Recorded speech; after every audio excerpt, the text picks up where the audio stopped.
Right, guys, welcome back to the channel. We have a few things for you today. One of the things that we're going to go through is ProPixel again. We're going to have him linked down below.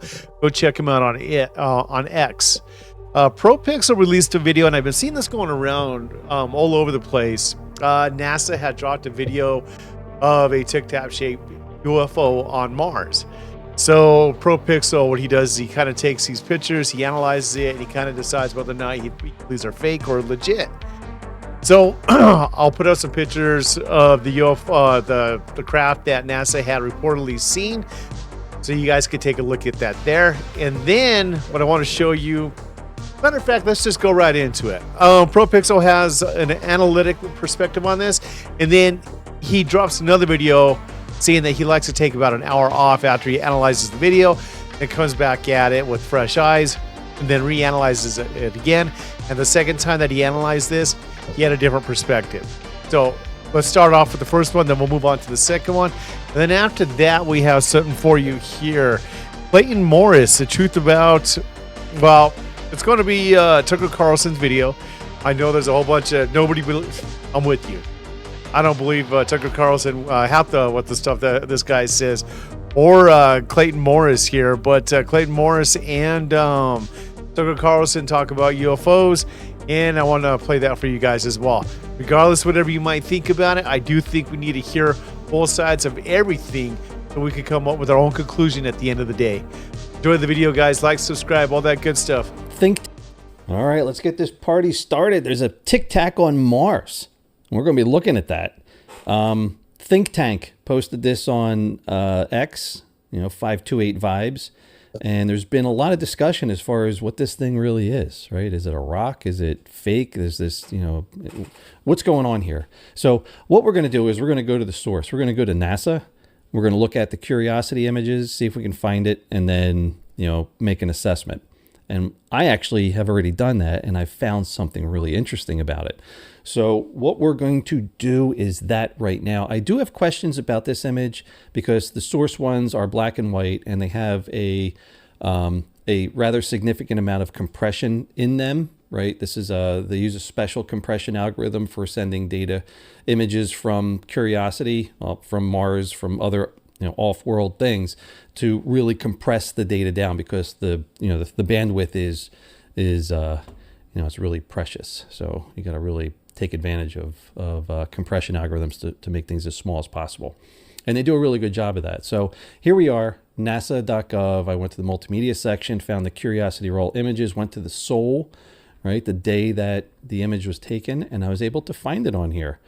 Not only did I find one, I found multiple ones, which is great because now we can see if the object is there in multiple images of the same location and over time. Is it moving? So we're going to be able to determine if it's moving.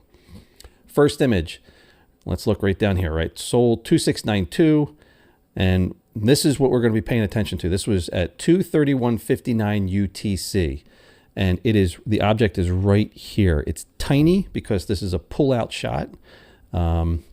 But it is right here. Okay, so now we see the object right here.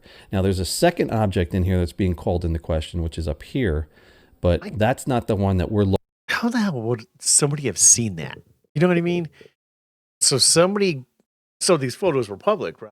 And I mean, you look at the photo and you're just like analyzing it to a point where it's so freaking small. It's absolutely insane. We're looking at this one specifically. This one has the actual tic-tac appearance, and you can see the shadow below it.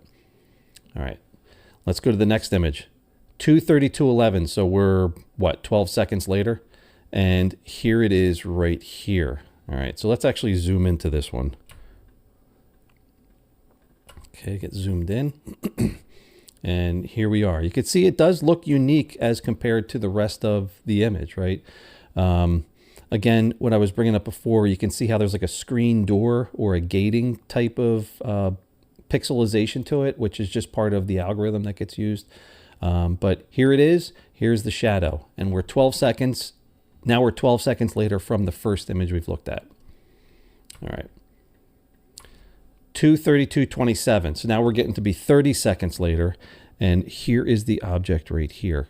here is the other one up here that people are talking about as well. But this is the one that we are looking at. And we can zoom in and we will see. Here it is. Here's the shadow. For reference, here's the other object up here with its shadow. But here we go. Let's go to the next one. I was going to tell you guys what his conclusion is. His conclusion on this one is that it's not moving. He keeps going from slide to slide. Up to a minute later, it hadn't moved. It's in the same spot. It's just sitting there stationed. So let's move to the next one. Okay, I just deleted this video because I got myself all worked up. I got some data, and usually my rule is to sit on it after I've made an assessment for an hour, go take a walk, come back, and then watch it again and see if I agree with myself. This time I just put it out because I just got really excited and it felt like my confidence was high. Then I went and did more investigation work and I found this. It's a shot from the left navigation camera.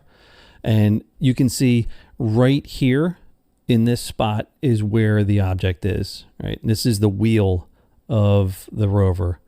The rover's big. It's the size of an SUV, but nevertheless, we're talking something that's only a couple pixels wide in this picture. So it's not even the size of like an apple. It may be the size of a grape or a little bit smaller. That's what we're looking at here. So, when you get to those scales, it becomes difficult to, get like macro scale kind of analysis done just because it's tiny, right? It's not going to play with the shadows. It's not going to have the same type of light. To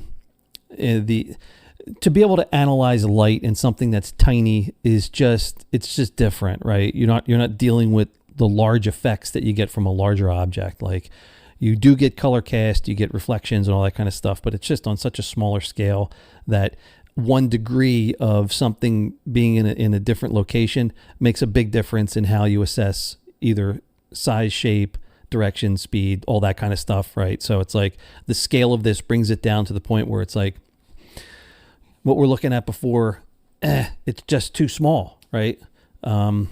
So that's where I am with this now. I feel bad, but the right thing to do was to pull that video down and replace it with this one. So, it doesn't change that there was a unique looking object on Mars, and it doesn't change the fact that why did NASA pull that down, right?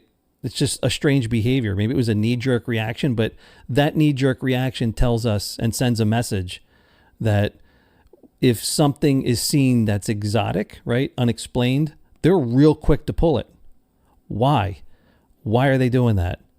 All of the other things that are being kept by the United States government without transparency to the American people, again, the USS Liberty story,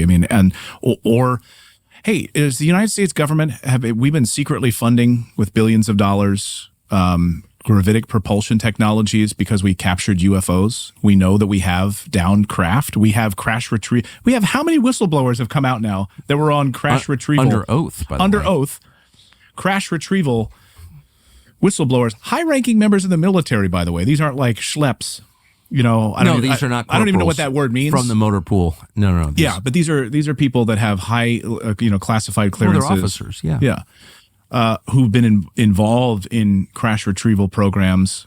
We have the technology. We've had it for years. Like sometimes we do this on our show and people are like, oh, there goes Clayton again talking about UFOs. Like this to me is one of the biggest stories of all time. You mean we have technology that we can travel from here to Paris instantaneously, but you can't let us have it? You mean to tell me we do have that technology? I mean, purportedly that we have, or we figured out how to use that technology. I don't know that we've been able to use it as well as they have, but we have technology that can move us at incredible speeds. That human body under normal circumstances would be ripped apart doing 9Gs, right? But with this gravitic propulsion technology, we're protected in that way. So I don't understand all of it. All that to say that, yes, there's technology that we aren't allowed to see that some defense contractors are and have had access to. And that's the brilliance of this program, which is like break up pieces of this program and disperse it to Boeing, to Northrop Grumman, to all of these different. So you don't get to really talk. You get working on different pieces of this project. How it all comes together, I don't know. But we have high members of the military who've been involved in the retrieval for the purposes of reverse engineering and studying. I noticed though that it's all death-related technology, which does tell you something. Right. No, seriously, it's not like... Why do you think the defense industry is so involved in it, right? But it's just... no one is claiming, I've never heard anybody say that the U.S. government is hiding technology that, might actually help you. So that's where...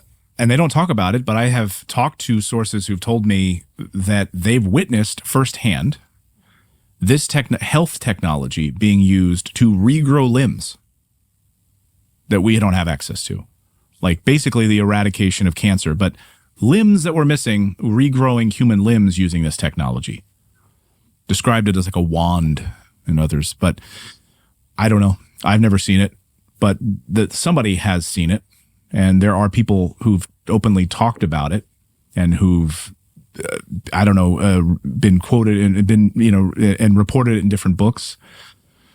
But I've spoken to an individual who saw it personally, this technology. So it's not all death related, but I don't know how much of it is health related, but certainly the ability to scan bodies, maybe eliminate cancers, maybe regrow limbs.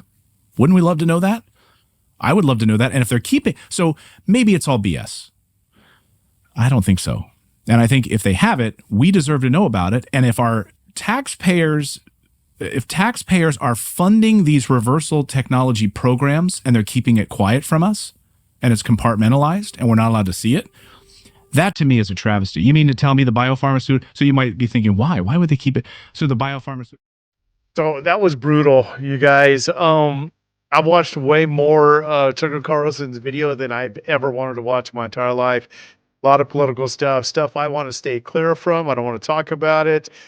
But Clayton Morris makes an interesting statement about medical stuff with UFOs, and that he knows from speaking to some of his close constituents. I'm guessing what he's saying, that they have the technology to grow limbs back, cure cancer, a lot of different things. Who knows if what he's saying is... to be honest with you, Clayton Morris, I'm not a huge fan of his. There's a lot of stuff I hear him say that it's got me, raising one eyebrow up. Same thing with Tucker Carlson. So I get all you guys' skepticism when you guys see my thumbnails and Tucker Carlson's on the thumbnail. I get it, trust me. But like I said in the beginning, I think it's very important that we get all sides of the stories here so we can kind of come up with our own conclusion.